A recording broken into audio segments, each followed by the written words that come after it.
আমরা এখন যে বাজারটার মধ্যে আছি এটা হচ্ছে মাটিরাঙ্গা বাজার। এখানে পাহাড়ি কাঁঠাল, কলা, অনেক ফলের বাজার মিলে। এখান থেকে কাঁঠালগুলো, কলাগুলো আমাদের ফেনী সহ সারা বাংলাদেশে ছড়িয়ে পড়ে।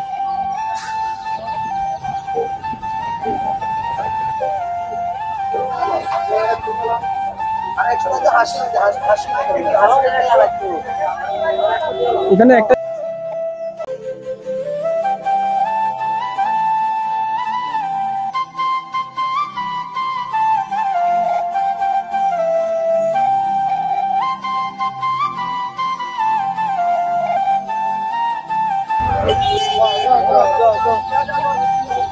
অনেক বড় বড় কাঁঠাল, বিশাল সাইজ।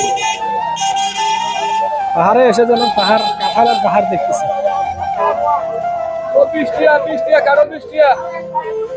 কাঁঠালের সস্তা সস্তা। কাঁঠাল কত করি ভাই?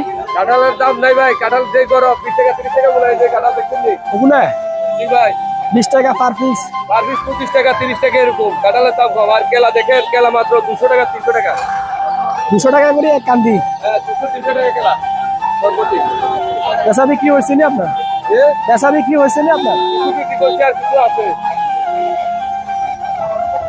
সপ্তাহে কি বারে বাজার মিলে এখানে? এখানে আপনার শুক্রবার শনিবার দুদিন বাজার প্রতি সপ্তাহে। শুক্রবার শনিবার। জি আজকে কি বাজার মিলে নাই?